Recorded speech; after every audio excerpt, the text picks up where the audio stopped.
Hi, everybody. Oh, Wow, we're back. Didn't see you there. Um, just here to start I guess this would be technically the first Wildly Abandoned talkback of season two. We talked a little bit about the first couple episodes in our little premiere party, but now we're getting real with it. This was formerly a YouTube kind of only thing that we did, and then Patreon had the video version, but now I think we're going to start putting these out as actual content. So more people, when you're listening to the episodes, you can kind of hear us talk about it and a bunch of other weird stuff. Um, so yeah, I think it'll be fun. It'll be just more. If you've heard some of our bonus content where it's just us talking like this on a Zoom call before, congratulations, you've unlocked more of this. Hmm. hey. So, we are going to be talking tonight, or I guess today, whenever you're listening to this. For us, it's or for me, it's tonight. At least time zones. We are going to be talking about the very fun arc that was just released over the last couple of months. The very long title. Oh my gosh, what is the title?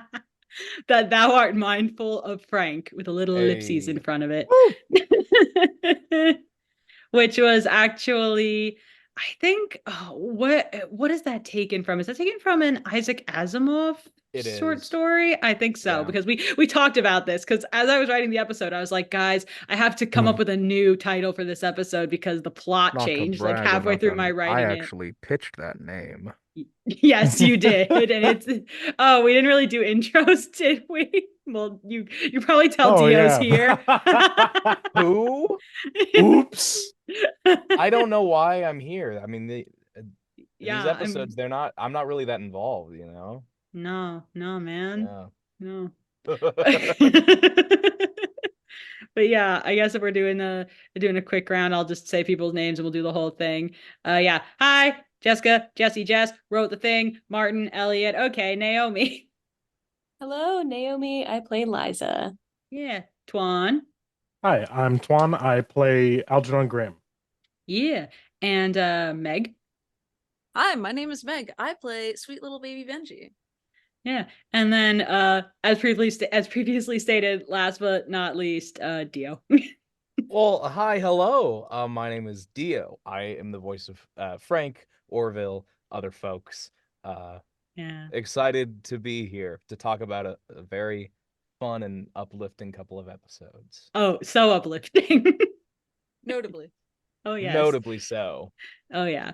I remember like this, you guys know that that like these sets of episodes have been in the works essentially since season one, before I even was sure that the second season was going to be a thing. I was already thinking about this. Hmm. Um, and I had said pretty upfront, I mean, obviously with Frank having the nickname Frankenstein, I was like, well, we're gonna have to do an homage to Mary Shelley's Frankenstein at some point. And I kind of had already had the concept as a possibility for Frank's backstory beforehand. And it fit together really well. The style and the actual like kind of rough outline that I had for Frank's backstory already. So yeah, just truly a backstory that was already going to be problematic, and then adding the Frankenstein element, just like I said, truly uplifting. Just formula for just the most just joyful thing you've ever seen. Of course, joyful to Uh, record. oh yes. Oh yeah. I mean, it must have been interesting, I think, just to start off. It was probably interesting tonally speaking for I think Dio especially, but I think also Meg for like some of those flashbacks in the first of the two episodes. What were like your experiences with that? Okay, I'll Yeah, take go. that first. Yeah, you You're should. the Yeah, guy. I mean the biggest and most obvious thing that I think anyone would pick up on is Frank sounds very different in the past. Because he hadn't yet received his canon event where just kind of he saw all canon and just sort of became the mad scientist that we all know and love today. He was a Mm, different breed of slightly perturbed and sleepless scientist, not quite mad yet. Um, mm, so that was a really interesting approach for me was kind of nailing down what I wanted Frank to sound like beforehand, because it still had to sound like the same guy. Like Yeah. his like anatomy didn't change in there that like changed his Nah. vocal folds. It was entirely all Yeah. internal. So as a voice actor with no visual representation of the character, I was like, okay, I'll just make him sound different. Hmm. And Yeah. I did, and I didn't receive any complaints from anyone on the team, so I'm assuming it worked really well. I was pretty confident in it. Yeah. So um Yeah, I thought it was great. I've kind of said before that well, I said this in the rehearsals, and I can actually say it on here now that the episodes are out. But like it's been talked about that Frank, Benji as well are on the neurodivergent spectrum. And I've like my sister works with like she's a child psychologist, so we talk about psychology and other things sometimes. And and when I was writing this episode, I was even talking to her about it, and I was just like, I feel like in my, and also just in my personal experience, I feel like there's two like behavioral ends to uh I mean, this isn't the case for everyone, but for some people, there are two ends of their neurodivergent spectrum where there's nobody look at me and everybody look at me. And where you are is dependent on the day or the point in your life. And I think that that's basically what happened with Frank, was essentially he went from the one end of nobody look at me to everybody look at me for yeah, very different, varying reasons in his uh life. pre I don't what's like the snappiest way to call Frank before Hmm. uh past Frank. We'll just say past Yeah, Frank. it's past Frank. With past Frank, he was afraid to tiptoe, right? Like that Yeah. he was very internal, very Yeah. introspective, very Mm-hmm. uh nervous about everything, because he kind of had this understanding that people around him didn't really understand him. Yeah. Um and a lot of that kind of manifested with how he relates to Benji in these flashbacks, where Mm-hmm. um Frank has always loved Benji. Always, always, always. He shows it Mm-hmm. in slightly different ways between how we know him in the current events and in this Mm-hmm. past, where in the past he's still just kind of like, ooh, I really love my little brother, but he's also a person, and I don't know if I like those yet. I don't know if I like Yeah. people. So he kept him at an arm's length, that he was still very warm. He was like, I feel like I'm the only one who understands this kid. I'm the only one who Mm-hmm. wants to like look out for this kid based on what he wants instead of what other people around him might want. But Mm-hmm. also I am scared. I don't want to Mm-hmm. leave myself. And Yeah. um combination of everything that happens Mm-hmm. in the backstory, and sort of like some internal realizations of how short life is, and um how much you shouldn't constrain yourself behind other people's expectations. Mm-hmm. Frank in the current timeline, motherfucker struts. He Yeah. struts Oh everywhere, So yeah. true. Oh yeah. and I love that about Frank. I Yeah. absolutely do. So that was so fun, kind of dissecting that Yeah. and where that comes from, why it wasn't there Mm-hmm. initially.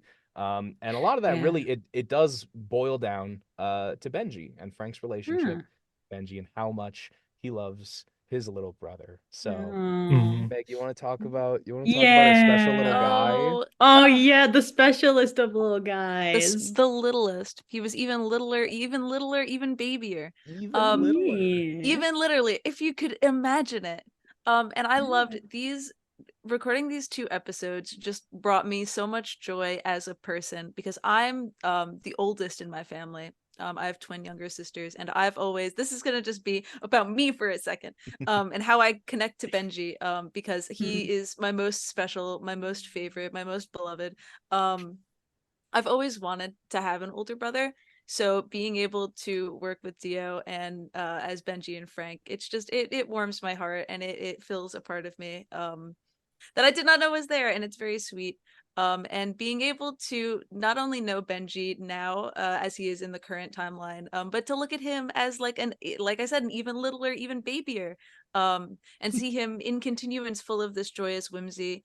and the connection that he has with his brother in that moment of understanding, even at being held, like Dio said, at an arm's length. He doesn't really fully know what it is or why it's happening, but it's still that love and that connection between the brothers. And it's really words are hard, and emotions are worse.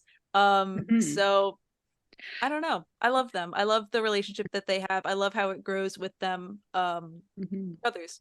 Yeah, I think that I think something that I really like about their relationship, and that I think I probably put a little bit of myself into in writing, was like the idea of, I think a lot of people growing up with, maybe something like, it could be ADHD or anxiety, any number of, conditions, or for learning or focus, or just a general, like, again, going back to the neurodivergence idea, is I think because of like the expectations that you get from a lot of people, there is a lot of internalizing and a lot of anxiety, as was kind of mentioned before. And I think that Frank, having just kind of grown up with no older brother like Benji has to internalize, like just internalized all those things as like a defensive kind of mechanism to protect themselves from, everything, kind of going back to what Dio was saying, like protecting from other people's expectations, and him just making sure that Benji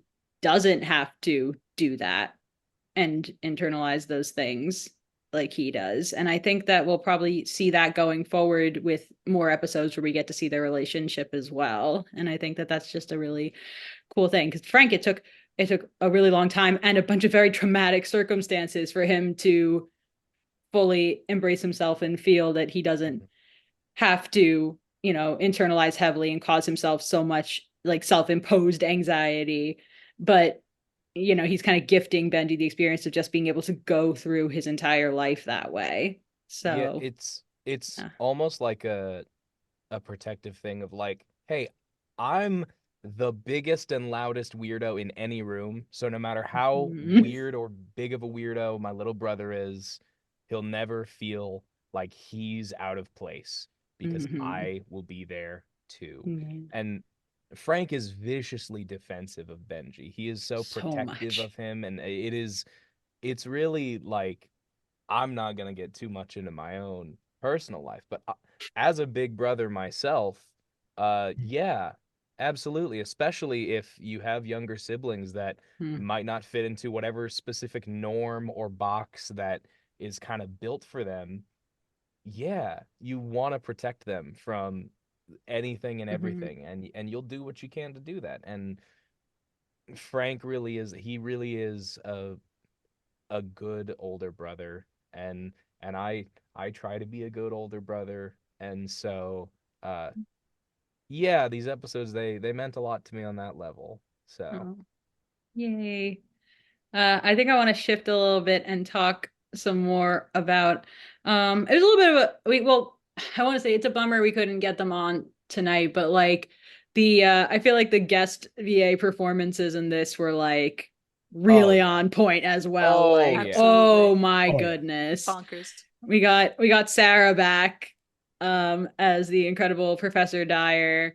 I remember reaching out to her and being like, "So how's your crazy old lady?" And she was just like, "I got you." And then we got to finally work with Andrew, who does the CR3TR. We got to work with him on freaking episode proper, as opposed to he'd done the trailer for the first season for us before. And I really liked, his voice in that trailer. I was like, okay, I gotta figure out where else he would fit. And then I think when we got on for the trailer, it was literally just me, you, and Andrew on a Zoom call. It was just us. We gotta get this dude back for an episode. Yeah, we were both like that after he left. It was like so stoked we did, because Andrew's great. So happy that we brought them back for this. Yes, so it was absolutely great, and it was so cool to chills.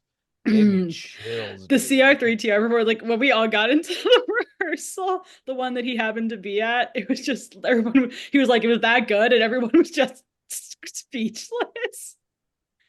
I remember giving him the script to audition for the role, and him sending me, and also him being like, was that good? And I was just like, it was so perfect. I was just like, I was like ready to cry. I was like, this could not have gone any better. So yeah, I definitely, yeah, that like really imposing voice, in spite of the fact that I like wrote up CR3TR as just like this very like not like I wouldn't necessarily, I think if there was a visual point, they would probably look somewhat androgynous, but more of just like this being that like this whole arc just has like different themes of like how people handle their otherness, and CRPTR taking a very dark, again going like Mary Shelley Frankenstein tone towards their otherness, and just going on a path of just vengeance towards Frank and all of that because of it. Mhm. So I was just really like when it came to like a voice that I wanted to like really stand out, I was like, oh yeah, this is where it's at. And just Owen putting like the like distortion on it on top of that. And I had given Owen really clear instructions. I was just like, okay, it should be like a little like robotic or mechanical, but not overly. It's got to be somewhere in the middle. So like you can't necessarily say robot and you can't necessarily say humanoid. It's just got to be a little unsettling. And I was like, I there was a little bit of back and forth on it, but we got there. And I was like, oh, this whole thing, the whole performance, I was just like, yes, chef's kiss, perfect. Hmm. So fun. It is very easy to oversauce voices Mm. with effects. So Hmm. huge commend to Owen on that as Yeah. well. Holy cow. Hmm. Yeah. Wow. And yeah, I think that yeah, just there's so much to say about the whole Frank CR3TR bit. Truly. I think like maybe going into that first before we even get to the Frank and the Professor stuff, but I think that yeah, it was meant to be like a Mary Shelley's Frankenstein type scenario, but I think that as opposed to I feel like obviously, I mean, I'm not Mary Shelley, so like that Frankenstein's monster setup is a bit more philosophical and like I actually think more flexibly minded in a lot of ways than CR3TR, who takes a little bit more like this is what I discovered in my time floating around the multiverse, and now I'm going to use logic to be like that's why bad, as a as opposed to maybe something a bit like a little bit of a deeper thought. uh yeah, he's pretty one track, or they're pretty one track minded. I'm trying to mix up voice. I'm trying to mix up pronouns for actors and characters. But yeah, it's yeah, I definitely think that it was definitely complicated to write, I'll say that much. But the performance was definitely um yeah, the performances definitely helped. I really enjoyed that scene that you guys like during the rehearsal, the scene between Frank and CR3TR. That's like that big confrontation right after CR3TR like has Benji in the grip. I was like, this is kind of where we're splitting off from like this is based on an old Hmm. novel like thing. And we're kind of breaking into its own our own kind of what's the word, canon, I guess. Yeah. Our own kind of storyline. And I I was like, ooh, this is going to be interesting how to write this confrontation. I think that also another difference between CR3TR and like the monster that you could say they're based on is that I think CR3TR kind of enjoys messing around with Frank a little bit, because they keep saying over and over again, it's just like, oh yeah, I'm gonna like destroy you now, but then they don't. They're like, I'm also just gonna watch you Hmm. flounder a little bit more. So I think that it's very weird. It's like the revenge is one track minded, but the actual how it comes about is a bit more is Hmm. less to the point, I think, than what it was based on. I'm gonna stop doing this literary analysis comparison thing, Well, but I'm kind of curious because I don't remember CR3TR saying specifically this. So curious yeah. as the writer, Uh-huh. did CR3TR really have a plan of what they would do after they got rid of Frank? Because in the in between, Yeah. it sounds like they were just kind of like cruising around the multiverse and acquiring Yeah. knowledge and growing. And a part of that makes me Yeah. uh think back to like the Justice League cartoon and the Amazo Hmm. robot. and how basically Mm, that android acquires like the yeah. powers of a god, and instead of Yeah. taking revenge, is just like, well, this is pointless. You're like, they're threatening to kill like Lex Luthor, who built Yeah. them from Oh, I am uh familiar with these doctor's episodes. schematics. And Amazo's so angry. It's like, do I have a purpose? What is going on? And Lex is like, I Mhm. don't fucking know. And the android is just like, my creator doesn't know what I'm for. I guess I got to go figure this out. And then they just peace out. So I was like, I was always so curious. Like, did CR3TR You have know, a plan, I a truly contingency? think CR did not have a plan. I Oh, don't. I don't think that they thought ahead that far. I okay. think that, yeah, no, I think it was just all about because all they really knew, I mean, it's very interesting because like I I think that the android was even before the whole thing where Frank sent CR3TR into the multiverse. I like to think that like it gives the episode kind of gives the vibe that they weren't 100% sentient until Mhm. they got out, but I think that they might have always been a little bit sentient, but maybe just very like almost dormant, I guess, and not really Mm. going against anything because they didn't know any better. But then going into that multiverse space, they were might have been already aware, but now they knew what to do with the like now they had the information to use that awareness. Mhm.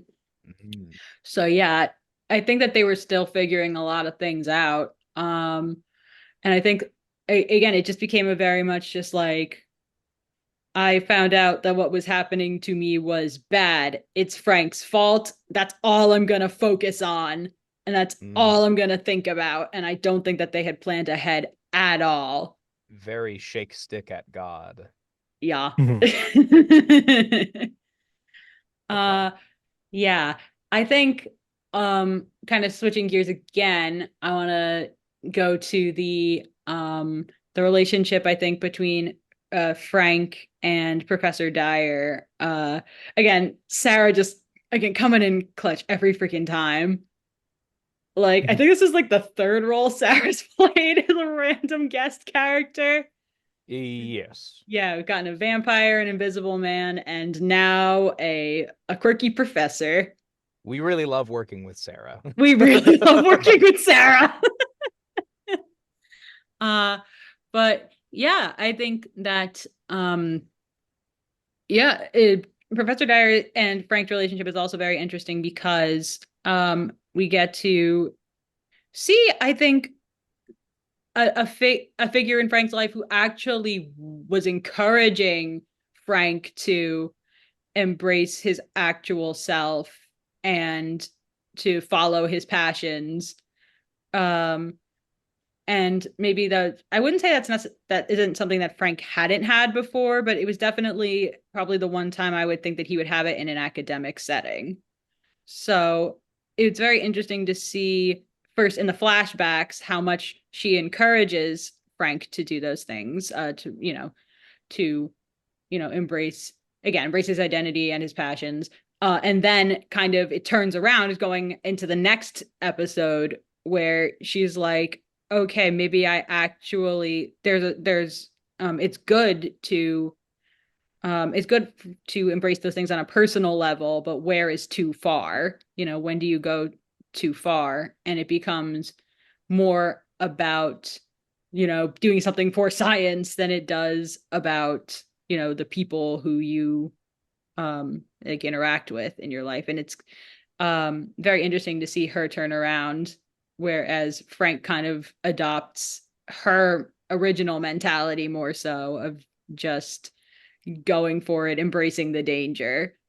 Uh, I think Frank straight up tells Elliot to embrace the danger, like the Mhm. beginning of that first episode. um, so yeah, very interesting. But I think through it all, the one thing that stays true is that she's it's again another of that protective instinct where she's very protective of Frank, which is pretty cool. Um, Yeah. yeah. Got it. That's I mean, I don't know any other way to say it. Yeah, she's a cool a cool science mom and a mentor character. She really is. She really is cool science mom. We love it. We love our cool science mom. What? We love our cool science mom. Yeah, we We love cool science mom. do. Yeah, give us more cool science moms. We love women in STEM. Yeah. Women in STEM. Women in Women STEM. in STEM. Yeah. I think before I move on kind of more so to the second of these two episodes, I wanted to just talk to Naomi and Toan. You guys, I know this is a pretty like the first episode especially is a Frank flashback heavy episode, but we do get to see some fun investigator shenanigans in the beginning. And I just want to say for the record that Liza's freaking coming in with the coffee like cracked me up when I was listening through the edits. And then also my sister is like I think one of my biggest fans and biggest critics with this show. And she told me that she was like I think on the treadmill at the gym and she lost it when there was the transition of it was Elliot saying like the good people of Heinous Investigations would never stoop so low, and then you cut to the next morning and the first voice you hear is Algie. Yep. And she said that she was like cracking up in the middle of the gym on the treadmill when that happened. And I was like, I mean, yeah, who else is gonna be there? You gotta love the investigators just being extremely nosy and causing havoc. They investigate. Yeah. Yeah. They were chosen for a reason. Yeah. I think that also just like I think people like out or as people who were kind of outside of this flashback and when we were in rehearsals and doing that process, like what were you guys' like thoughts if there was anything that stuck out that maybe hasn't been said already?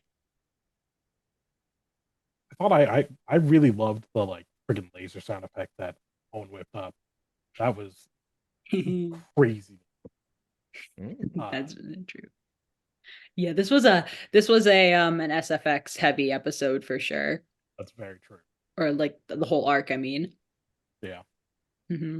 And like the fact that Owen was actually able to like I think we went through a bunch of runs for the second of the two episodes just because that's the fight scene episode, but I think fight scenes plural, but even the first episode like with the sound effects and everything that Owen did, I think he maybe knocked it out in like 2 maybe 3 runs like between editing and mixing, which is absolutely wild. Like for like an episode that's this like intricate with flashbacks and like distortion and all these like sound effects that he had to essentially make from scratch. Just I was so freaking impressed. Mm-hmm. Owen is an icon, and we bow down to him. Yeah. We bow down to him. Yeah. Truly. Mhm. Yeah. He makes it happen. Mm-hmm. Yeah. That secret sauce. I also want to say really quickly that I another scene that I didn't expect to enjoy writing so much was the Martin, Liza, and Frank scene. Yes, Oh, I think they're Such like a cute scene. Liza's like, this is dynamic, where we come in. Yeah. Yeah, that's very Yeah. cute. Seeing them 'cause- like before they became like what they are now, Yeah, and like even the what do you call it? Because Frank was already living at the house when most of the team, most of the Avengers assembled. Yeah, like the 4 characters we knew were already like pretty acquainted. Were like Liza, Elliot, Frank was living there, and then they all kind of knew Orville. So it was very cool, like seeing that. Well, wait, Elliot. I mean Martin, not Liza and Martin, because you said Elliot. And Sorry, I was like, wait, Martin. I was like, Sorry, what did I write? I just looked at Jess and I was like, ah, yeah, the guy that Jess voices. Not forgetting that there's like 3 of them. Hi. Okay, Martin, but yeah, no. yes. Yeah. Oh yeah, but yeah, they all kind of knew Orville, yeah, because Orville is just that guy who kind of hangs around. Yeah. Yeah. But yeah, so I liked that you got to see kind of how they ended up together. Sorry to like cut you off, but I did a double take. No, you're good. You're good. No, Yeah. it's just a cute scene. I just really liked it. And that was another one that like where I think we're talking about again just impressive tricks that were done for this episode. But like again bringing up my sister, where she was like, "Oh yeah, there was that one bit where Frank imitated Martin," and I was like, "Yeah, it was Dio doing Frank, doing me, doing Martin." I love. Oh, it's so fun. How listen to you, Mr. Epstein. Yeah, I was like, Oh, I love Frank is the character who I write quoting and imitating people more than anyone else. It is definitely just a personality like tick that he yeah. has or something. Characters impersonating other characters is so much fun. It's Yeah. great. It is pretty, yeah, fun. I mean, I was so excited to write that. I was like, yes, we've because I think Frank might have done it before, but and I think does it since, but this one was the one that just hit the best. Yeah, yeah. It really I think it was the did. first time specifically he was impersonating Marty, which is like Yeah. that's a fun vocal affect to try and throw on top of Yeah. Frank's already funny Oh, vocal affect. yeah. Yeah, it's just like, how do we, yeah, it's like that accent, but also kind of it's nasally, but also, yeah, it's just like, it's a whole thing. Yeah. And I also really like how, I really like the bit that, where Liza like has her usual like voice of reason, like pleading moment. And Frank is like, yeah, it's like, I'm recounting this in a flashback. It's still convincing. Just Liza's like just powers of just being like the emotional rock always. Yeah, good stuff. Yeah. Did yeah, I'm trying to think of what I was gonna say.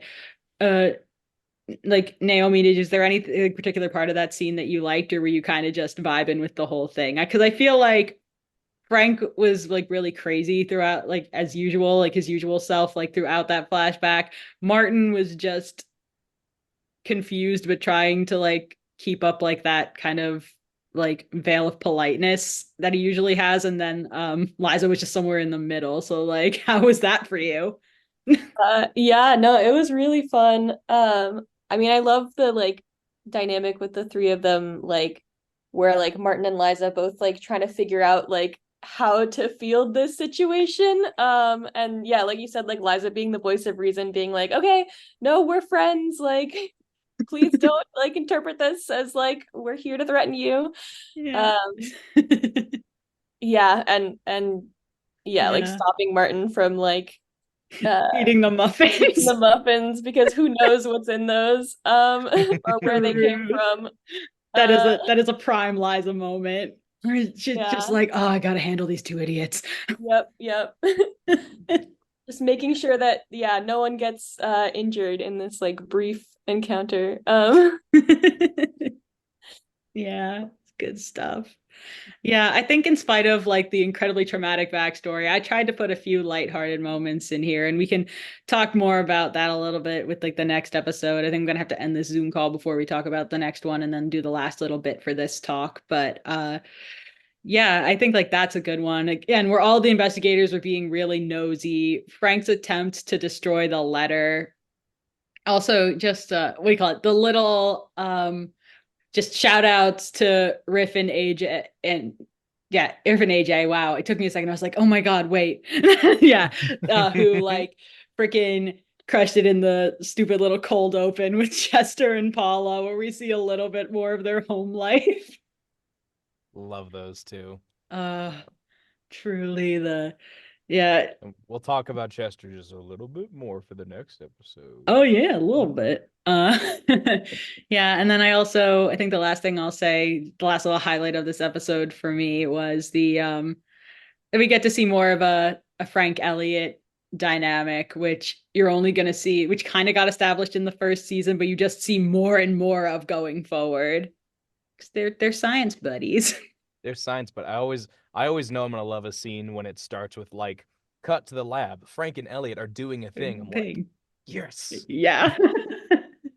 Yeah, I feel the same way, especially because like it's very weird because I feel like when I do my three characters, I feel like there's the outrageous character, like there's like the what is it, like the id, ego, super ego kind of thing, or like the silly one and the straight man. And I feel like I'm usually in the straight man position. Straight. Sorry. I can't every time. Every time. Every time.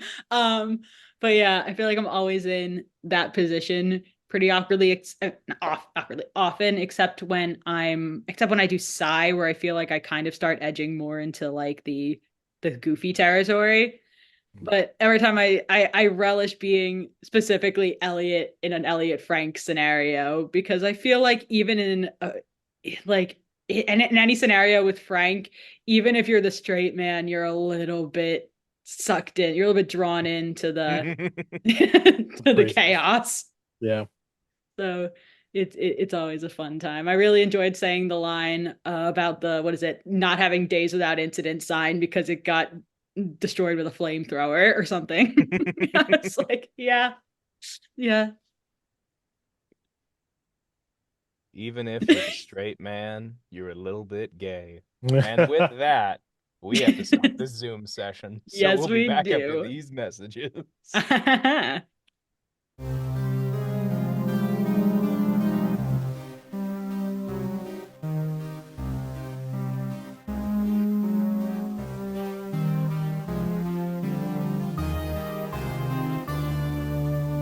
Holy medical misogyny, Batman. What a You can say segue. that again. Now, do What I a segue. now do I include that in this call or not? Or Well, I'll the find more that out we when you talk publish about They'd it, the be the more likely episode. confused, you'll but have we'll to find out. include it. It makes no I In sense, case, but it's in case valid. it's not included, we're back.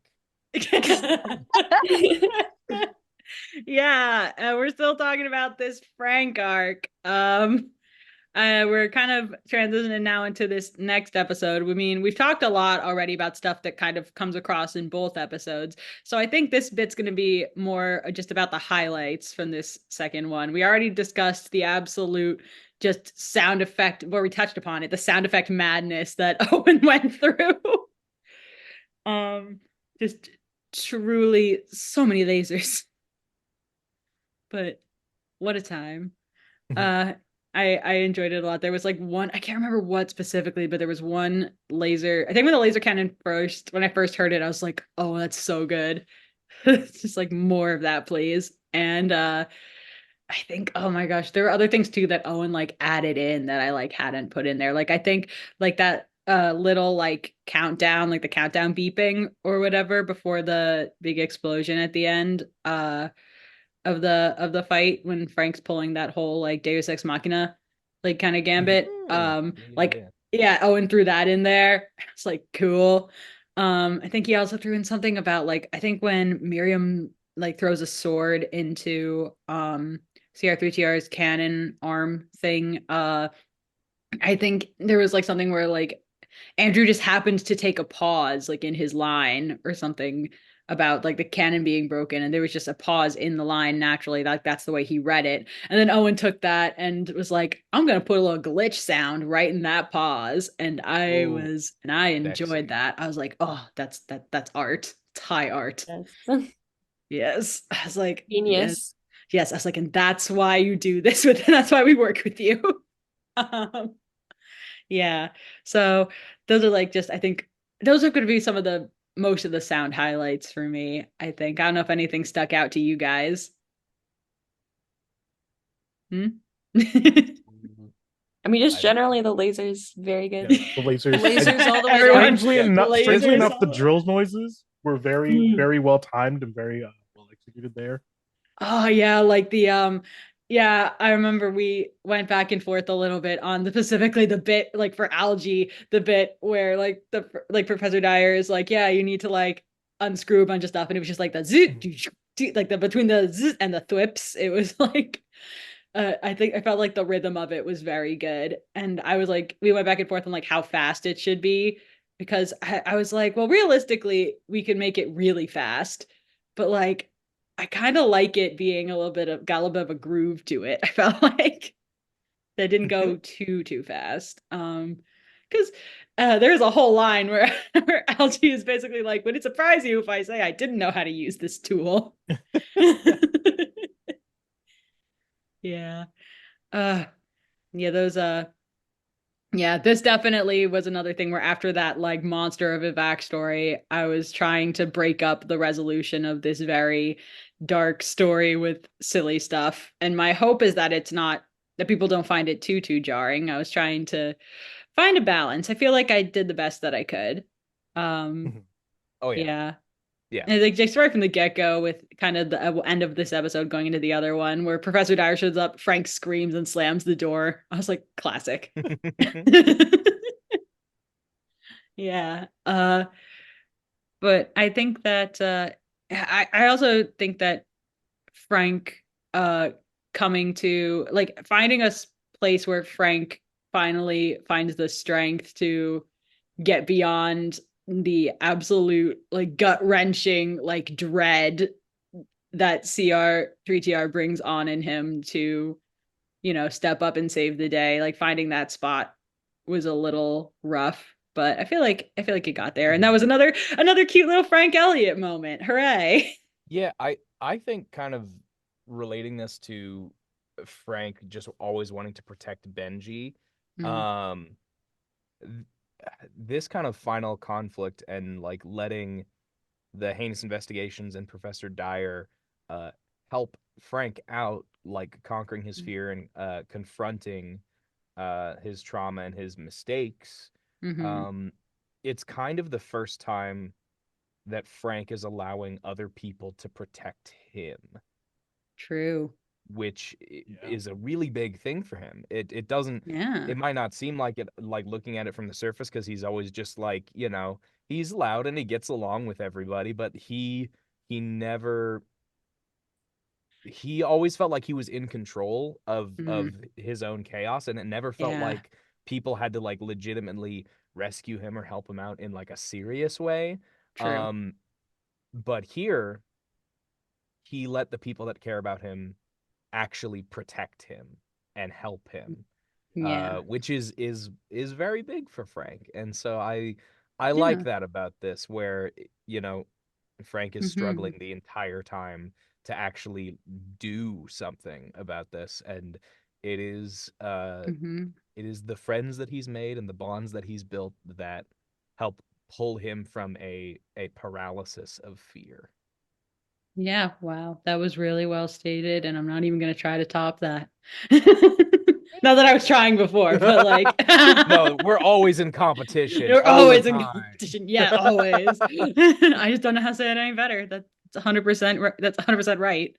You know, it's exactly that kind of thing where it's yeah, it's just one of the many instances that we'll kind of see in this season going forward of how this like you know the stereotypical like ragtag bunch of misfits all gets together and how they're actually realistically helping each other past like these personal hurdles that they all have. Like we're already seeing it now. We saw it a little bit, I feel like, even in the Martin episodes. But it's just gonna be that's gonna be a recurring theme throughout this season for sure. It's just like power of friendship, yay. Hmm. Uh-huh. Mm-hmm, mm-hmm. Who doesn't love a good power friendship story? Always. Mm-hmm. I was just looking at yeah, and just I think that something that I don't know how much Meg wants to talk about this necessarily, but I think the fact that Benji was so heavily featured in the flashbacks, but then in this episode he's just absent because Professor Dyer took action and just got him and like anyone who she could out of the picture before things got out of hand. So, Meg, I remember when we were rehearsing, you made a really good point of just like, what must Benji be like feeling right now? You know? I think about it all of the time. That's my Roman Empire, actually, is Benji's absence in this second episode of the arc, because of exactly, and I remember talking about this. I remember talking Yeah. to you about this multiple times. I Yeah. remember thinking about writing about this, and I still might. Because Please do. it's really so, because he remembers it, obviously. It's a near-death experience that he had, and Yeah. Frank saved him, and it's terrifying, and you're a little tiny baby, and now you're a little bit older, and a nice lady has brought you somewhere else, and you just far away, you just hear loud, mechanical, awful, terrible, all of these terrifying things, and you're just like, not only are a bunch of people that I love over there, my big brother's over there, and I'm all the way over here, and there's nothing I can do about Mm. this. And the idea of like fear as an adult is a heavy emotion. I have not been a little child for a very long time. But I remember being scared as a little kid, and I remember it being almost more overwhelming. Probably most definitely, I don't know why I'm saying almost more, absolutely 110% more overwhelming than it is as an adult, because I have the capacity to digest and understand it. But at Benji's age, he's only had the amount of years he's had to be able to digest and understand emotion, and now it's this. And it's this, the bringing back up of that exact thing that happened when everybody thought it was not going to happen again, and now it has. And I think that I just really wanted you to share all that, because I think it's really, I love talking about it. Like, I think it's really great. And there's a part of me that's like, oh, we should write something and we should make it canon. Maybe, like, this is going to be something that we're putting out when we're not putting out necessarily the regular scripted episodes, these kind of wildly abandoned talkbacks. So I'm like, as well as other bonus content. So I'm like, maybe we'll have to come up with something. Maybe we'll have to do a little side script or something. Meg Jess collab.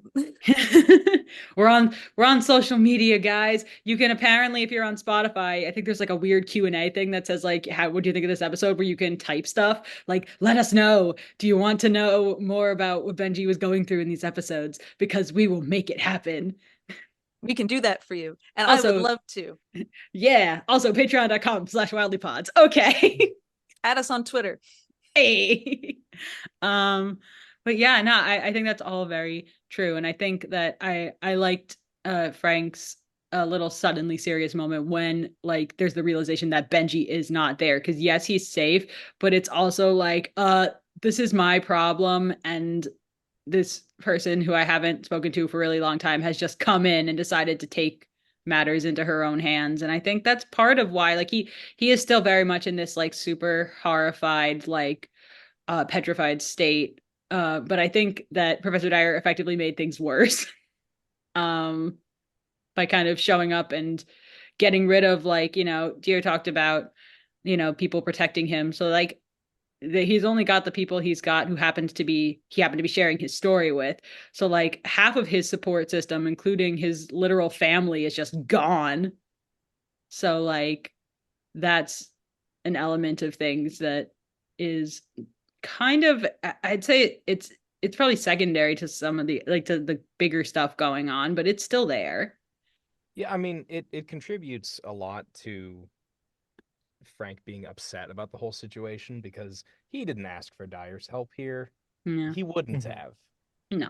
Both in part because he feels like he shouldn't be, or he feels like he can't be the protected one because he's the one protecting his brother, but also Frank knows he fucked up real bad. Oh yeah, denial, man. He just stumbled around and accidentally like made sentience. Like, shit, dude, you fucked up, Frank. Yeah. And he knows that. But the issue with that is he didn't like internalize and process that. He was carrying that.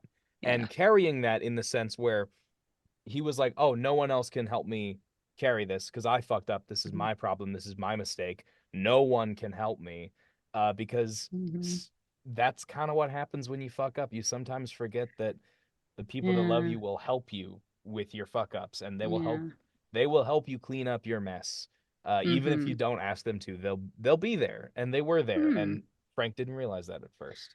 Yeah, and just the fact that first he openly admits that he doesn't know what to do, and then once he admits that, he's able to have that acceptance moment, and then actually come in and be an active agent to, confront the mistakes that he's made. So there were a lot of epic, very emotional Frank moments in these two episodes. The moment where Frank has to finally admit he just doesn't know what's going, like that hurt to record. That was very just like, I don't know. Because Frank usually knows, especially on a meta level. He's the guy who knows things, and he doesn't know sometimes. And that, I love it. I love it. Great episodes. Thank you. I think that I'm trying to think of other, I think we've touched on some of the biggest stuff. I think before I get into like the individual bits that I and I feel like I enjoyed in this outside of what we've already discussed, I think just some other things to touch on. The reveal that Professor Dyer is Chester's sister, I enjoyed very Oh, much. dude.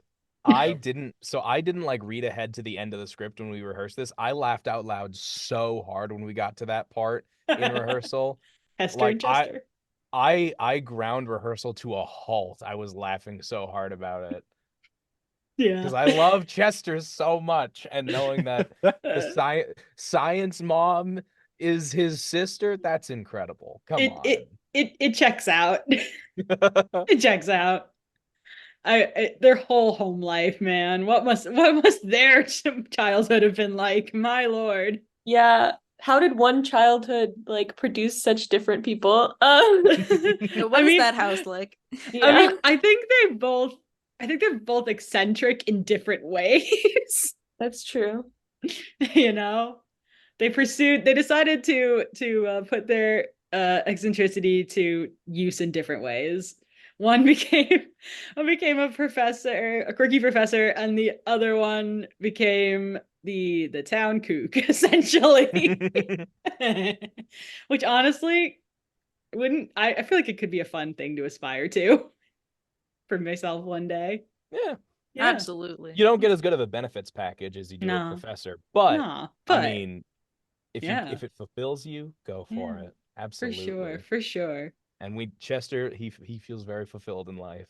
Yeah. He's got a little shop, he's got a great wife, you know.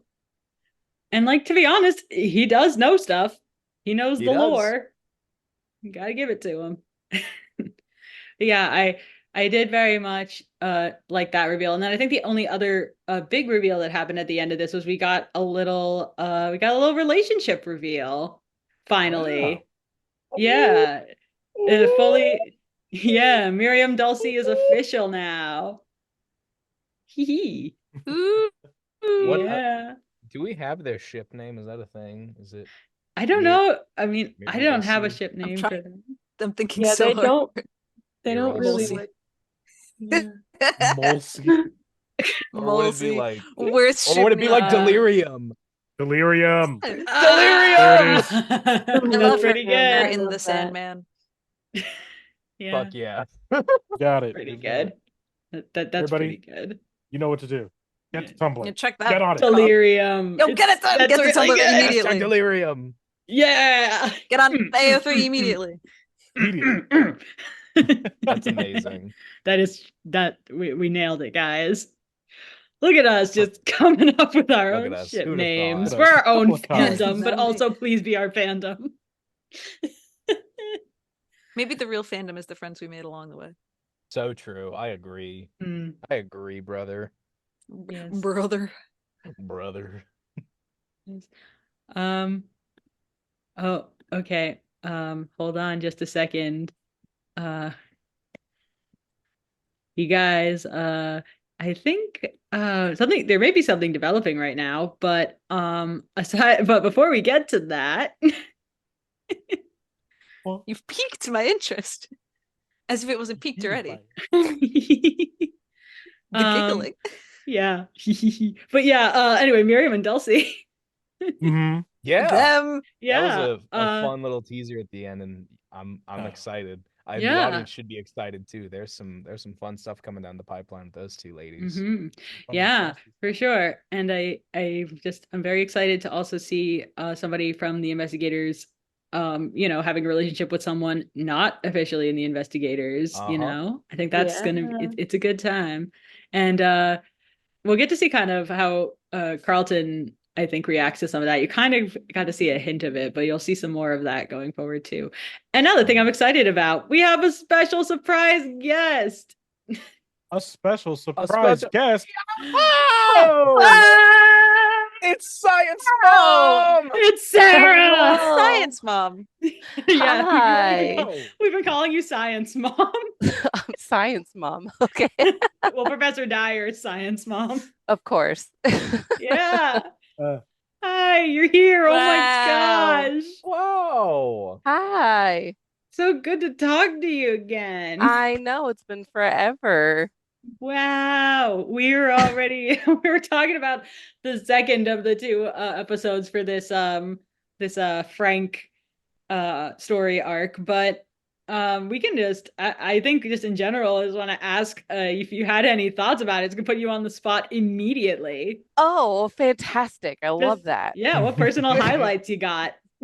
Oh, personal high. Well, I mean, I really liked I think the funnest part for me actually was doing all the backstory and the history um between between teacher and Frank and all of that. That was really fun to do and to experience. And so, I mean, I, that was basically my highlight, the whole thing. And then, of course, well, yeah, but you're going through episode 2 right now, so I don't want to go too deep into that.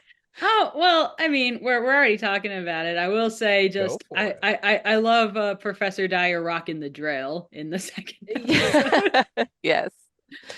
Yeah. Yeah, I like the ending, the twist ending there. I love Oh yeah, we're talking about it already. If you're Oh talking, yes, yes. yeah, Okay. yeah, we got. If we're talking about the twist ending where with Hester and Chester, we talked about that hmm already. hmm Love it. Love it Mhm. so much. He's so good.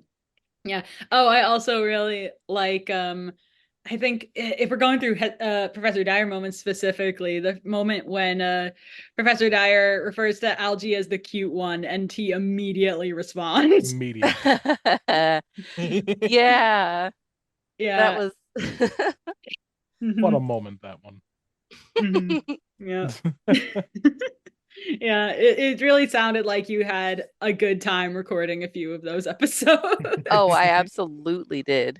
It was a Or not lot of fun. episodes, It the was nice lines, to I get back mean. into it. Yes, yeah. Yeah. I mean the episodes, yeah, but yeah, and it really was good. I already just said before that I remember asking you just being like, so how's your like eccentric 60 something year old professor? How's that? How's that voice? You got one? And you were ready. I was ready. Yeah. We're kind of also, I think we're at the point now where I want to do a yeah, just kind of going through here. I'm gonna try to pick out as many little like moments or just more lighthearted stuff amid all this craziness. In the second episode at least. Mm. It's real, it's real dark for a lot of it. It's a pretty crazy subject matter, but I I will say that I enjoyed um how Miriam, in spite of like Frank, for the record, I just want to say, when a person in real life is experiencing some form of disassociation or panic attack, do not grab them. Do not do what Miriam and Carlton do. It was Yeah. a Do not bad suggest. Do not- decision. 0 out of 10. Yeah, 0 out of 10 behavior. Believe it or not, those two not qualified for Yeah. that to be sound advice. Yeah, it was surprising, right? Just like, who would have guessed the two quite possibly most socially inept people? It's like fully. That's a very Miriam Carlton reaction. It's like, how do we solve this? With violence. Uh, but that was something that I actually did enjoy. I also thought that CR3TR jumping to arson as an option very quickly of how to get everyone out of the house was also, in spite of it being a threat, I still find that kind of funny. Mhm. Um, Obviously the constant robot versus android banter. Oh yeah, that's A a fun bit. classic. Yeah, definitely enjoyed I think my favorite one of all of them was just I mean not including David's whole thing, which I will get to in a minute. Um the Professor Dyer and Frank, like in spite of them being kind of at odds in the beginning, the two of them with their simultaneous technically as an android. Yes, Yeah. that was great. It's Yeah. perfect. It was just like, in case you were wondering if any of their ideologies still aligned. Mhm. Yeah. I just actually am curious. Did one of you listen to the other's lines when you recorded for that one? Or was that done separately and it just matched ridiculously well? I honestly don't know. I listened to Sarah's. Okay. Sarah got her lines in before I did. I was gonna say, I don't think I didn't listen to anybody else Mine on weren't that in one. yet, homie. It's okay. You're good. Oh Okay. yeah, I listened to yours and I matched you. That's all that matters. Oh Oh, yeah, okay. oh yeah, I realized that. Yeah. After I asked the question, I'm like, oh, okay, wait, this is actually a very obvious answer. But it's all good. Also, man, we went through that fast. Let's see what else we can say. Gosh, these things are never long enough. Oh, they are. Yeah, I mean, if you guys have any other moments that stuck out to you, please shout them out now. Like any fun moments specifically. I loved Liza forgetting that androids aren't made of organic matter, and so her powers don't work on them. Yeah. Oh, you're Oh, right. yeah. I thought that was funny. That's a good one. And then the follow-up to that, where eventually she figures a workaround out, and just Andrew's incredible delivery of, oh, vines. Which I believe I told him, I think it says in the script something like in the style of like a 1980s computer, like that just like figured, I don't remember what was it exactly that, oh man, now it's gonna bother me until I remember. I will have it in like a second. Scrolling through the script, desperately trying to find it. While you're scrolling, I'll also talk about when Oh, I got it. Oh, wait, I got it. I got it. Okay. I was gonna say, like a stumped computer from a 70s or 80s movie. That's what it was. Okay, you were saying, Dio? When Frank is like rolling in on the new magjet and he's playing on the The shofar. Shofar, and it's like, what is that? Oh, this is a shofar, and it's like, no, the fuck, what is... Are you kidding me right now? It's very iCarly. What you got there? A smoothie. It is, yes. Yeah. Oh Classic Frank. Classic Frank. You're right. That is also just a peak moment. Yeah, I already said Algae and Professor Dyer's where's the cute one I thought was funny. And then Professor Dyer asking if Algae knows how to use a drill and his response being no. Like, would it surprise you? So like that was pretty solid as well. Oh man, I think also the thing that really got me when I was listening to the episode put together for the first time was, I think, the hands in for one. Oh, I yeah. said hands in, and everyone said hands in. and then everyone just going along with it, and I really enjoyed being the one person who had something different to say than break. With Elliot's onward. It was fun to, yeah. And then like Owen and I, that's another moment where Owen and I went back and forth on how exactly to layer it, like what order kind of to place everything, because like it's very, very, very staggered. Well, not, I'm sorry, very gradually staggered in those usual overlapping situations. Because Owen was like, you don't get to hear Elliot say onward if they're all perfectly overlapping. So I was like, okay. And then the other thing that I lost it at every point was when we get to kind of see, Frank come back into himself. And one of the things that he says, where I feel like this is the first indication that he's making it kind of back to his usual character, is, it's something like what, like, CR3 just like whacks him, and he says that he like made it out pretty unscathed, and he just yells success. Oh, I laughed so hard when I heard Dio, when I heard the line. It was just specifically when Frank yelled success. I was like, oh success! My gosh, success! Yeah, I was like, oh, he's back. He's fully back. Yeah.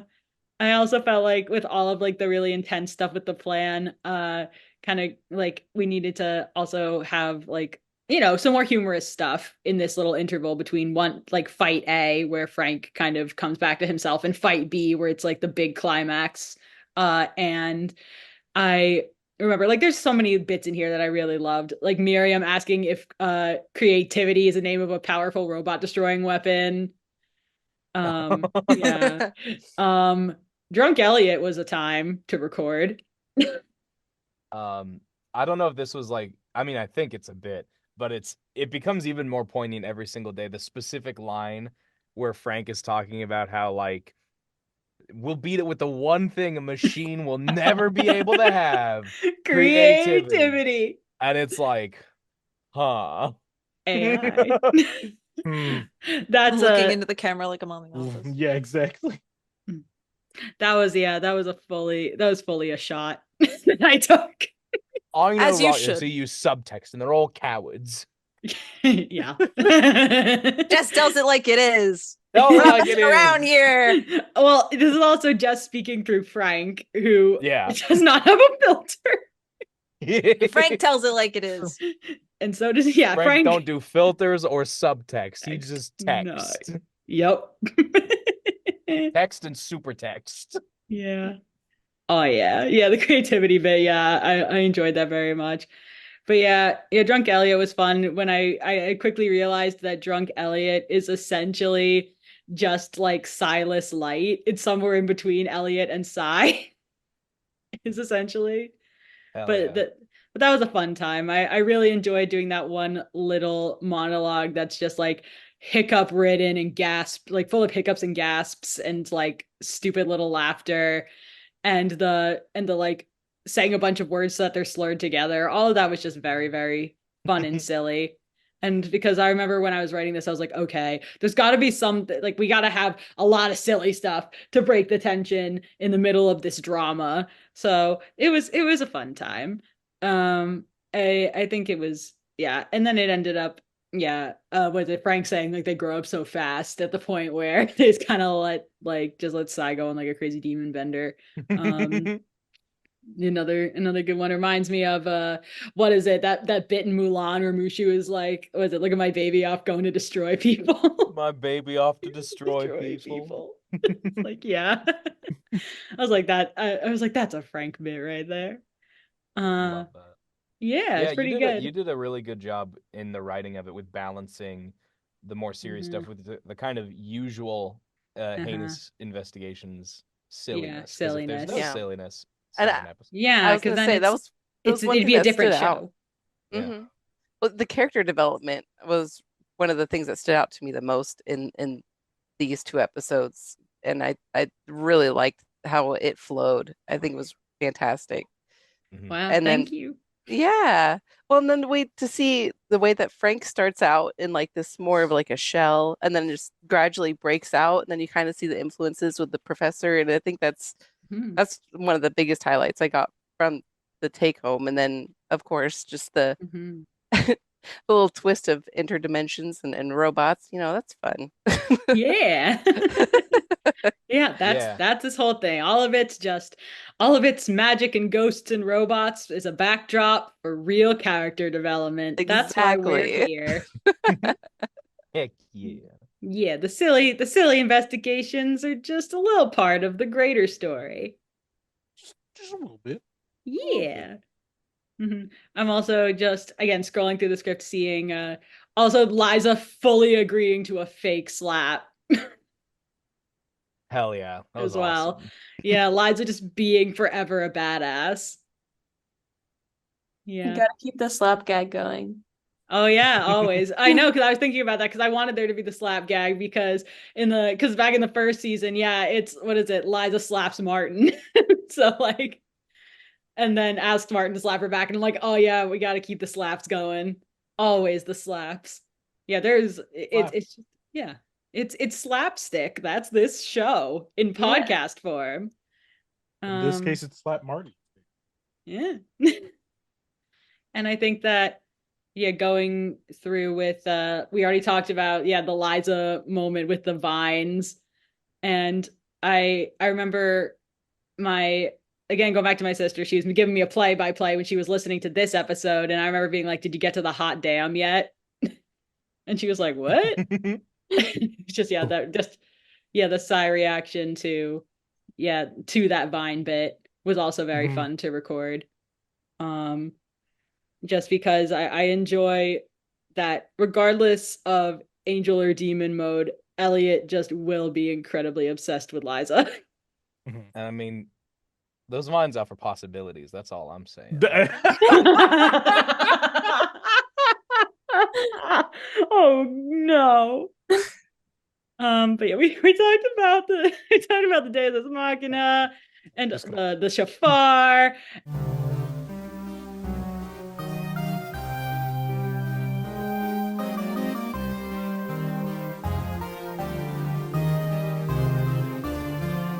I love you, Zoom lady. Yes. So we ended up getting cut off because I don't know We when blacked to shut out up. from too much demon alcohol. It's the alcohol. It's always. It's always. Yeah, but anyway, yeah, because I started talking about alcohol and then it cut out. But maybe I'll edit it down some more, so maybe you won't hear the first part. Maybe Who you'll never even knows? hear it. But now you're gonna hear this part. I don't even know exactly where we were. I remember don't alcohol, even and that know. was it. I don't even know. Honestly, many such cases. Remembering alcohol and then that's And it. then that's Yeah, I was gonna. Yeah, it's So usually the true. sequence of events. yeah. Couldn't All be right. me. Yeah. So never ever. but I was just going through the script, seeing if there's anything else. But yeah, I feel like we talked about a lot of good stuff. The one thing I realized that I skipped, but I was gonna get to right at this moment was major props to David for Carlton's just robot speech. Mm. Oh my The gosh. stalling with the robot. Oh. Just David screaming, robot! I was like, Stall dear the God. robot, stall the robot, stall the robot. and then his robot impression and all of that. I was like, I feel like David really relishes those moments where Carlton actually does something goofy and isn't just awful. I mean, he always does great when Carlton gets to be goofy. Goofy. Mr. Yeah. Silly Man. A little goo. Yeah, you can tell just the utter relief in his voice for like you can just hear like he's just like, oh, I don't have to be so like angry and sad and upsetting and all of those things. David is filled with a joyous whimsy. True. And when it is able to escape him, quite a sight. Truly. I'm sad to behold. Oh yes. So yeah, that's great. Oh, and then also all surrounding this moment that we already discussed with the big Deus Ex Machina, the Frank saying Liza tied CR3 like together. The hey, I put this in our group chat too, I think, when I was in the middle of editing, but Liza's hey destroys me every time. Maybe we get that on the soundboard on the Discord server. Yeah, I was gonna say. Yeah. Throw that bad boy in there. Yeah, truly great job, Naomi. Yeah. Yeah, it was very fun to record. It's a good one. Just hey. I was like, and I knew too. I was like, oh, this is gonna be something I want to hear Naomi say. Oh man. Yeah, we've got circling back to the alcohol, the terrible to science shots that happened. Yeah, alcohol. just wonderful, good stuff. Yeah, just yeah, and then Carlton just saying it never tasted good, but then you have to think back to the fact that Elliot chugged a bottle of it and wonder just like if it didn't taste good, what compelled him, I guess. Boy, just never been drunk before, I guess.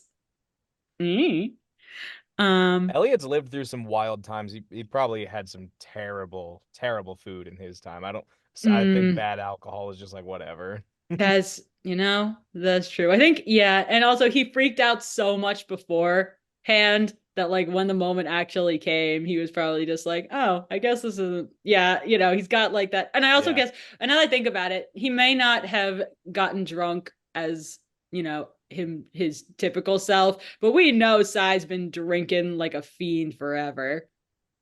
So absolutely. So true. Yeah. I straight up had him drink something that was on fire in the first season. So now that I think about it, there's your explanation. Yeah, I was gonna say probably just leaked in there a little bit.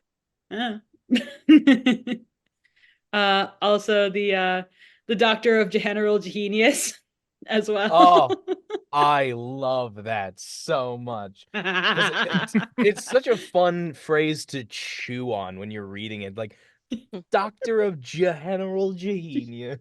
It's really like because it had to you be really a can GHD. you can stretch it out. It's great. I love it.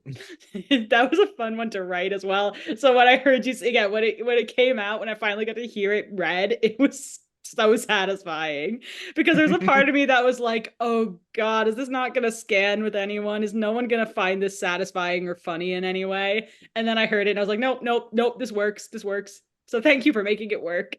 Yep. It's my Yeah. job to read words. Your job, make words sound good. Yeah, That's your job. dude. Yeah, I just stand at the keyboard, just meh, meh, meh, meh, meh, please make it sound good. That's just it. Me just praying for the day that it sounds nice. Side notes on the side. Make it sound good. Make sound good.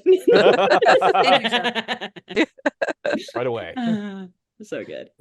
Yeah, and then Frank just being like, nobody has to call me doctor. If I will say, if this had been in a visual medium, I think I would have done that differently. I think I would have had him still be called. I think he would have been called doctor, but I think he would have done something stupid, like put air quotes around it. Like, yeah, I'm a doctor. I'm a doctor. It's like, what do you mean by that? Doctor. What do you mean by that? I have a doctorate. I have a GHD. Doctor. What are you talking about? Yeah, just they'll add on another layer of outrageous. I feel like that would have been the way to go if it had been a visual medium. But here we are. Instead, we get treated to Doctor of General Genius. Which is Primo. beautiful. It's rewarding. Top notch. Yeah, truly. So yeah, I think that's everything I wanted to touch on. I don't know if you guys have any last thoughts before I get to this little bonus thing. Yeah, we good? Okay, then I have what I think what did we originally call this in the wasn't it like just chaos round or something in the original Chaos round? Yeah. Bring back chaos round? Oh shit. Add some chaos to the chaos. I gotta get my helmet. Sort of. Everybody buckle your seatbelts. I thought it would be fun for this episode. We've established that Frank and Elliot, they're the science buddies. Frank's got his little science buddy now, and he's so happy about it. But I thought it'd be fun to imagine how Frank might interact with some other scientists of from popular culture. So we call this Science Buddy Roulette. I got a little spinny wheel with about a dozen that I can see on my screen, but you guys can't see on yours. I have this there are no names. I have it corresponding to numbers on a sheet of paper. So I'm just going to call out what corresponds. Cool. No need to see the spinning, but yeah. And I'm going to just be curious. I feel like Dio's going to probably have the most to say about this, but I'm curious what other people might have to say. Like, you want to jump in as well as how Frank might interact with some of these characters. Okay. Yeah. I don't know if you can hear the wheel spinning at all, but I sure can. Nope. Great. But I It's have the feeling I know annoying. exactly what this might be from. There's a little victory sound. It Yeah, lands. I know. I confetti. think I know exactly. Yeah, it does. It's like Yes, that. I know exactly what website you're using. You just Google spinny wheel. Spinny wheel. That's the scientific term. Yes, it is. Oh, we're starting off strong. Dr. Octavius, Doc Ock from Spider-Man. Oh, man. goodness. Well, it depends on which Let's say point which one. Mm, time. I know. I'm gonna. Is like, Yeah, because there's a lot of different versions. There's a part because there's video game versions and comic versions. Because I think I originally it's also thought the of one the that video killed game. Spider-Man. So like, Yeah, I'm also talking about the I'm thinking about the video game. I was thinking about the video game version at the time, but I would also accept like the maybe Spider-Man, like into the what is it? Yeah, into the Spider-Verse. Into Spider-Verse. Spider-Verse. That's exactly what I just put in the chat was the Oh, Spider-Verse. well, I feel like she you would is- have I like a mean- double take, like Dr. Dryer. She is by Dryer. I mean, Ryer. she is also by far like the coolest version of Doc Ock. Yes. Fair. I love her a her. She's lot. She's fantastic. so fun. Her 100. friends call her Liv. Yeah. That's her Yes. name. Let me guess. Your friends call you Dr. Octopus. Actually, my friends call me Liv. My enemies call me Dr. Octopus. Played by the amazing Catherine Hahn. Holy cow. Love her. Truly. I'm not projecting onto Congratulations. Frank. I legitimately think they would have some fun. Yeah. You know, she's got some ends justify the means sides to her science. Yeah. But I think they would have a lot of fun, especially because they both have a lot of trans-dimensional research and interdimensional Truth. stuff. I think they would just spend like 2 hours just info dumping at each other like crazy. And then eventually Frank would be like, "Are you like kind of evil?" And she'll be like, "I mean, what does that even mean anyway?" So What true. even- What do you mean by that? And then Frank would probably go on about like some tropey speech about just like, well, are we talking on the scale of like anti-villain? And then then they just talk about that for like another 2 hours. Oh yeah, I like it. Overall, I think that's a good science buddy, personally. Yeah. Until like if bad stuff starts happening, you know, if she tries to like kill a Spider-Man or something, he'd be like, "Oh, I am not super comfortable killing a Spider-Man, actually." Mhm. All right. Time for the next one. I already spun here. Oh, good. Dr. Evil from Austin Powers. I don't know who knows that much about Dr. Evil or have seen those movies. Yeah. I am very familiar. I mean, yeah, I was gonna say. I'm deeply familiar. You want to take it then? I think the weird like family situation would kind of resonate between them because that is explored That more is as the true. as the trilogy goes on. That is I love the true. Austin Powers movies. They're some of my Isn't- favorite. They're Isn't Oh. Dr. Evil's son? Isn't it just Seth Green? Yes, it is. there's Yeah. It's so Yeah. weird. Their family situation. I think I don't even know. How many Austin Powers movies have you seen, Dio? I've seen like None. Oh no. I know Oh, from like the meme, he no. does this That and he $1 says like million. That's it. $1 Oh million. no. I've Well, seen- I They're mean, with you. I would say Dr. Evil, he's a little bit he has his, absurdness sometimes. So Yeah. and he loves to come up with plans. So I think True. they can come up with some pretty crazy plans. I just don't know how Yeah. much Frank would go along with trying to Yeah. Mhm. I think at $1 some point million. I think at some point Frank would probably be like at some point he will decide that he's just like he's like a double agent at some point. I think is what he'll end up Yeah. doing. Oh yeah, probably. Because he'll just want to play double agent really badly. So he'll go along with it Honestly, as much as he the has chance to play like a super spy, yeah, Yeah. Frank would absolutely do. He'd be like, Oh yeah.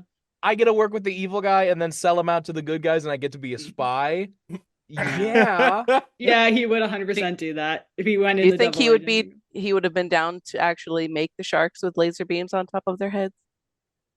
He would. He probably already has. I mean, listen. It's the only thing Dr. Evil wanted. I'm not saying that was my 5th blueprint I ever drew up or anything, but But no. Yeah. Okay, I got another the one tricky up. thing is getting it to work with sharks. They don't have thumbs, so they have to be triggered by something else, whether it's remote Mhm. control or how they open their mouth in a certain that's the tricky thing about the laser sharks that I think a lot of people underestimate. Mhm. It's Ooh. just Right, that for Dio is over hours. there with the big brains. Yeah. Hey. Well, I spun again, and we got the first anime version of the first anime pick of the night. And I'm probably gonna We're back butcher here. this because I'm so bad with pronunciation. But we're talking Neon Genesis Evangelion Akagi Never mind. Ritsuko. I'll leave again.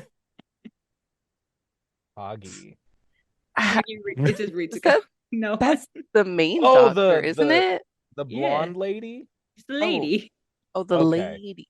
I thought for a second when you said Evangelion, I was like, fucking Gen, get that dude fucking No. dad. No. It's No, okay. Yurizuka. Honestly, another character that's kind of Yep, dire-esque non-lady. in the sense that like she's already kind of like a mother figure for Shinji, and I feel Mhm. like she could be another kind of mentor figure for Frank. I would just be more so this is just the What? two characters devoid from the context of their greater universes, right? Or is Frank like in the Neon Genesis Evangelion even- universe. Frank's there now. We took Frank Frank is and we there. put him somewhere else. We took Frank and put him in a freaking mech anime. I mean, for the record, if He he deserves traveled, it, if to he, be honest. if Yeah. he traveled the multiverse for a mech, he would 100% travel the multiverse for a mech. I feel like Frank would figure out the mystery of the Avas very quickly. I feel like he'd piece it. I feel like I don't think Frank is like a weeb. I think he watches mech anime and he knows the tropes and is like, hold on, is this like a subversive take on the tropes thing? Is this like actually like this thing? And then they'd be like, fuck, how did he know? How did he know? You're right. Oh my gosh. No, I think he and Akagi would be pretty chill, you know? She's not really like an antagonistic force in that. She's very, very smart, and she has like an interesting relationship with Shinji and with Shinji's mom as well. Every character in Evangelion has like some bad shit in their past. Which I think Frank would be like, he'd be cool with it. He'd be like, hey, I get it. You're trying to be a better person. Yeah. That's the bare bones. I don't want to get too much Too into deep. Well, too bad because the next one's also anime. We've got Mei We're back Hatsume here. from My Hero Academia. Oh my god, they would be best Oh. friends. Oh my The god. bestest of buddies. They would. They would truly Absolutely. get down to some absolute shenanigans together. Dude, Mei Hatsume is a little fucking tech gremlin. And she would love to have a guy like Frank around to just be like, tell me all about all of your things. Dude, I watch Yeah. that show. I would watch that. I would I watch also that watch so that. much. Just the two of them just having like a tech talk. Oh my Like, gosh. They start Oh. a They freaking would online freaking- web series. Watch that comedy. Oh my gosh. Yeah. Fully. No, that'd be so much fun. That- They would make like Lifetime special. They'd make some joint inventions that are absolutely crazy. Yeah. Like world breaking shit. Yeah, they could just start their own. They could probably just start their own agency and just I was just make about the to say most that. money. Yeah, make the Yeah. most money. Frank in and that May have universe. Frank and May have developed another thing. It's time for us to develop Geneva Conventions Part 3. We're calling these the Epstein Hatsume Act. Oh my god! Like I can just like your whole job is to make technology for superheroes. Cool. And then he just he goes off and he does it too. Yeah. He's like I kind of already do that, but it's a lot less cool than what you do. And then he shows her like the hammer space briefcase, and she's like, "What? Huh? Oh, that'd be fun." It would be so fun. I think also getting kind of sticking with the same, I think, absolute chaos mindset. We've got Megamind. It was the next one I pulled. Oh. Oh, man. Yes! Oh! Yes! Hell yeah! We A love wonderful Megamind. yeah, meetup for buddy. the audience, but is it a wonderful meetup for Frank? I feel like, I mean, Frank's definitely not gonna understand the romantic aspects of that. The romantic love is or love. that very like, movie. But but he's also like, very aesthetic based as well. the panache, True. The Charisma. the Style. reason. charisma. Yeah. There's presentation. so much- Yeah. Presentation. Yeah, I think Frank would definitely be in there like being like, Oh. hey, you want a smoke machine? You want some more pyrotechnics for your entrance, sir? Like just Oh, Frank becomes another Blue Boss. He calls him like Blue Boss. He would call him Blue Oh, Boss. that's He would cute. 100% call him Blue Boss. They live in my brain together now. Yay. Oh, I love it. Oh, Someone out there make fan art of Frank working for Megamind. That's so much fun. Yes, you right there. Quickly, Yes. to AO3. Quickly, write it down. Run to Archive Go, of Horror go. as soon as you can. Go, go, go. Go. Someone else is already going. Run. May You your gotta get there chosen, first. may your chosen deity be with you. Will Ferrell, if you're out there, let's collab. Yeah. Let's make a thing Yeah. together. You know? If he's out there, because he Make might it not be. happen. Megamind is like my favorite role you've ever done. Will, let's connect. All right. So Well, may have been a true. collective Thing. imagination. Yes. Who knows? Yeah. You're right, Toan. There's a mass hallucination known Mass as Will hallucination. Ferrell. Yeah. Yes, I might Not a jinx good one myself at saying work. this. Is there a bad option on this wheel? That's a great question. Is there a bad again. option? I'm trying to yes, think of there, like yes, there is. I mean, there have been plenty of. There's a Oh. bad. Oh, there's a bad one, in my opinion. Oh no. 'Cause there's one. are they all another anime scientists from that- media? This person Yeah. specifically, I know Frank would throw hands with immediately, but I don't know if This they're is- on the list or not. This I'm is so excited effectively for the that to alternate be We're gonna universe get there, where but Frank right didn't now, create well, the next one we C3. hit was Dr. Robotnik. Go from Sonic. I miss my wife, feel like- Frank. Yeah, I miss my wife, Frank. I miss her a lot. Do you want to go piss on the moon and feel better about it? Oh, I mean, on that note, I might as well also say, although I miss my wife a lot. I might as well just say that Mr. Freeze is also on here. Oh. Oh, yeah. Okay. That's a bad matchup. I miss my wife, Frank. Robotnik. I don't. She's right there. I miss my wife. Robotnik is an interesting one because he's not. I don't think he's like a bad dude. He's not bad. He's He's a just complex character. Yeah, the complexities of Dr. Eggman. Really, when you need to get down to it. You know? Getting down to the bare bones, getting down to brass tacks with this one. I think the biggest Frank issue, and the biggest added hurdle for Frank would be that Robotnik uses a lot of his robots to essentially cause eco-terrorism, Mhm. which Yeah, Frank ain't about that. Frank ain't isn't about that. great. No. But he makes such cool-looking robots Yeah, that are I also mean, powered by captured wild animals. That's weird. yeah, yeah. I mean, and then on the similar note again, Mr. Hmm. Freeze, terrorists. Yeah, just general Freeze human all the things. terrorists. I feel like, yeah, Frank would have the same reaction as like Jake Peralta from that one episode of Brooklyn Nine-Nine where Dr. Freeze is like, my wife was taken from me, so now I take from God. He's like, cool motive, still murder.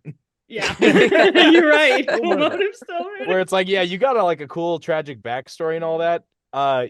You do bad You shit, still man. Talk did about bad things. fridging, am I right? Ha, ha, ha. Yeah, got him there. Oh. Yeah. Heck, not the echo. Swan, you're a And fucking he's master gone. at that shit. I forgot My that you God. had that until now. How dare you forget that I have this? Unforgettable. No. Okay, this is the one that I felt like Frank would have words with. Frankenfurter from the Rocky Horror Picture Show.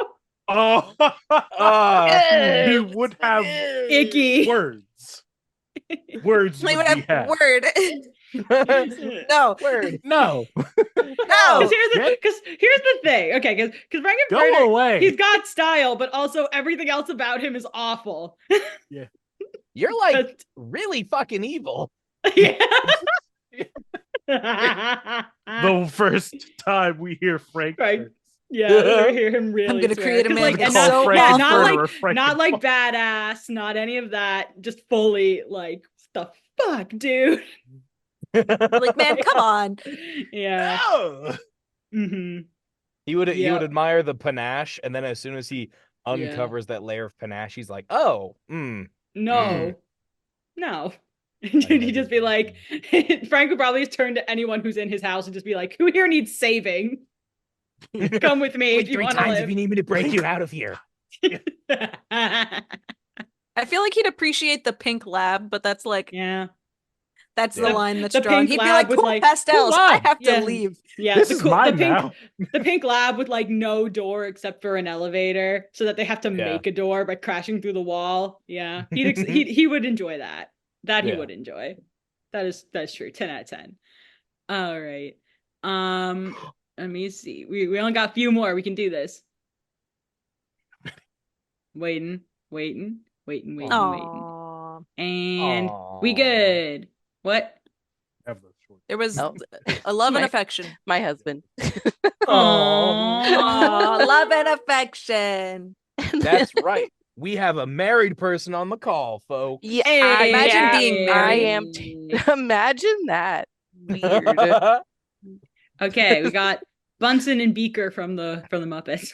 Best friends. Oh, Best. absolutely. Yeah, There's that's- no doubt about that. Love Yeah. Frank. besties. I feel like Yeah. Frank would talk to Beaker in like Beakerese. Yes. Like he would just know how to talk to him. Like he He's wouldn't fluent. it wouldn't go like meep, meep, meep, meep. Oh, he said no, he would go, oh, A second boy. Sorry. So cute. They're The doggos. dog has entered. Doggos Oh, on yes, the my call. doggos. Sorry. They're distracting. Please No. don't apologize. They're doggos. Don't apologize Please, for dogs. please don't apologize. But yeah, I also think that with Bunsen and Beaker, I think that like Frank would also drag Elliot along and be like, now there's 4 of us. It's like, Aw. it's like these are your buddy. That's your buddy. This We is have my 4 buddy. science buddies. Yeah. A science buddy. I It's a think- friendship square. Yeah, that's how that would go Long down. lost brothers who Found found each other and do we have to worry about copyright with that one? I don't know. All right. Star Kid's not gonna sue us for hopefully not. Star us Kid, some please. music They're first. pretty Oh, cool. they're chill. They're chill. Shout out, love Star Kid, yay. I mean, they Star started Kid. with parody musicals, so they know. Truth. Um, Very true. Very- Yeah, so Professor Oak from Pokemon. So true. I think I mean, yeah. Come on. specifically, I think it would just be the oh man, I think Frank would just want to try to take all the starters. Yeah, Frank would be like, why can I only have one? And he's like, well, you can only choose one. I was like, yeah, but I want more than one. He's like, that's how it goes. But like, can I catch them in the wild? No. Well, I want all 3 And then. But Yeah. why are you? Do you why are have you more of keeping those? Like, them yeah, from I have us? flooded. Every new It's just trainer like- gets the choice between one of the 3, and it's like, yeah, so you're not gonna What? miss them. Yeah, what are he's you like, give doing me, with yeah, the just like, two? Like, give why me all are the you room. He's gatekeeping like, them? I don't you want me to understand. have a well-rounded Pokemon team? I mean, like, right? You're That's just 3 making types this more right there. difficult for me. Well, you see, I keep giving one of What them to kind my of nephew teacher every are you? time, and he's got like 47 copies of Just each keep one. giving it more. We've gotta have, honestly running Smell you out. later, Gary, James. here's a new Pokemon for you. And Gary's like, Gramps, I already have this one. Smell you later. Do. Average Now we talking gotta- to your grandpa. Now we gotta do an episode where we match everybody to all the characters to a Pokemon. That's gonna be the next I'm surprised Or we Pokemon haven't like trainer made. type. Hell a- yeah, brother. Yeah, we have to make Pokemon teams for like everyone in All the of them. industry, Oh, I think. That's yeah, I've a, we never got played to. Pokemon. LG would Wow. just have its then you can hands go full off of with just looks and Rotons. vibes, my friend. Yeah, that's what we're gonna you know, do. I Looks like and saying vibes. that Furret. probably would still work with Pokemon. Looks Yo, and vibes. Furret. That's really That's my Oh, little you can't Pookie go wrong. Pie. Hey. My little All right. angel. We got the last 2 here. Final 2. All right. First one, we'll go with Professor Farnsworth from Futurama, aka Mr. Good News, everyone. If anyone's seen it, if it's just me, I got Oh, this. my lack of Yes, knowledge has no, I got banished it. me again. Ah! It's so I good mean- every time. Yeah, Professor Farnsworth always has some crazy new inventions. So again, if the Mhm. 2 of them were together, they would Yeah. come up with some Yeah. weird, Is he the crazy old guy? stuff. And I Yeah. think that He's the like one with like the freaking Coke bottle glasses. yeah, Yes, he's got the yes, crazy yes, yes, yes, yes. glasses. Yeah. Yeah. I recognize the image, but Mhm. not, I not memory. the character. Yeah. Oh, I think that like he's definitely got some very questionable morals in some places, but who on this list doesn't? It's mad science. well, and it's the fact he's a very, very old man. It's kind Yeah. of he's been He is through a lot. So yeah, he's a very old man. But I mean, technically, Frank already works with a very old man. So Well, there you go. there you To go. be fair. Yeah. And speaking of old men, the last one is a classic, Doc Brown from Back to the Future. How could we forget Doc Brown? Yeah. Dio, please tell me you've seen Back to the Future, Dio. Oh my gosh, Familiar. Dio. Listen, let's be real. I've seen clips of it on TV, and I've absorbed most of my knowledge of it through pop cultural osmosis. So I know the gist. I mean, I that's think fair. The question is, can we get Frank to say "Great Scott" at some point in future episodes? Because that's a Doc Brown special. How about like a good Scott, like a pretty all right Scott, An adequate Scott. That is exactly probably what he would say in above response average to Scott. You know, it's probably what he would say too if like he were to say if what is it? Yeah, if Doc Brown were to say like "Great Scott," that would probably be his response. Just like, I mean, why great? An awesome I'll say Scott. without It's giving the best Scott. you know, we'll say imagine how Frank would feel about a time machine existing. You know, we could say that. We could really say that he would really like the idea of a time machine being around. And that he would maybe endeavor one day to make one himself, possibly out of some very sketchy vehicles. Maybe he and Doc Brown share some similarities in that and wanting to make a time machine out of a strange vehicle. You know, hypothetically speaking. Yeah, hypothetically, you know, could be that way.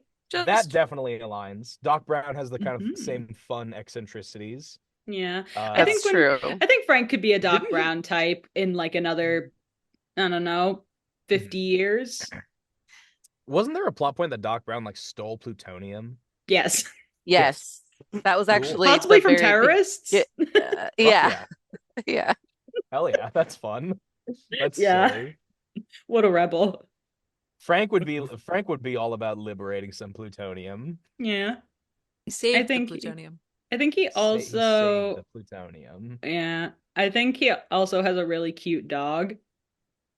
I think that's also a fun bit. True. Yeah. Yeah. You don't see him very much, but yes, but he does have a cute dog. He is there. Yes. And I think that what was the last thing I would say about it? I think that there was another aspect of Doc Brown that I really had in my brain. Oh, I was gonna say I think the weird intergenerational friendship with a teenager, they ever explain that? Why he's friends with Marty? Nope, they're just best friends. I was gonna say, now that I think about it, I don't think it just is. It just is. Yeah, but you know, I think sometimes bestie is like this really old guy. Yeah, I think Frank. Again, Frank's buddies with a really old guy. I've worked day jobs before. Sometimes literally, that just happens. Sometimes I'm like, this is my 65-year-old coworker. Yeah, it is cool. We talk tea all the time. Gladys, literally, awesome. Hell yeah, exactly. All right. Well, that was the last of our little bonus round. The one that I thought wasn't on the list. I'll say the name and then. I think I know what you. I know what you're gonna say. And he was on the kind list. Of, sort of a doctor. He was on the list, and I removed him. His name. Show Tucker from Full Metal Alchemist. I removed him from the list on purpose. Oh no! Why would you guy who like does he did not even make the list? He is a disgrace to the list. I put Frankenfurter before I put him. My knowledge of a thing has cursed me this day. Frank would throw hands on that dude. He'd be like, "Oh my gosh!" Frank would freaking, all of his morals would go out the window. He would freaking explode that man into oblivion. I mean, hang on. Triceratops Prime was a thing. Different. We don't we don't talk about that. We don't talk about that. We don't talk about Triceratops Prime. No. Yo, Lin-Manuel Miranda, if you're out there, fit Let's Triceratoptimus Prime into a rhyme like You that. just Like did. that. You just did. Lin-Manuel Miranda, he's coming for you. I'm just saying, since this clip has gone up, Lin-Manuel has been real quiet. Well, I mean, Yeah, dude, come claim your crown back. Well, guys, this has been fun. But now is the time to wrap up. I'm so yeah. sorry. Oh. oh yeah. Oh, that's Oh my God. Ooh. Okay. So thanks for listening, and thanks to everybody for hopping on. Thanks, Sarah, for joining us. Yeah. Yeah. Glad I this made is- it. Yay! This has been Yippee! great. So yeah, if you've somehow not listened to any of season 2 before this, what are you doing? But why are you here? What the heck? To go Don't back listen and to that. You listen just to got it. spoiled, bro. Yeah. 3 whole episodes. And if you Get out of here. and Why? And go Yeah, watch and the if you- episode. Watch and it. if you've already listened to it, now that you listen to this, go back and listen to it again with Yeah. new context. Focus on the lasers. And we will be seeing you for our next content drop, whatever that may be. So yeah, please spread the word. Check us out on social media. We got all the details in our little description. What is patreon.com/wildlypods. And we'll all see you guys soon. And may you have a very fun, mad, scientific day. Bye. Bye-bye. Bye. Bye-bye. Bye. Bye.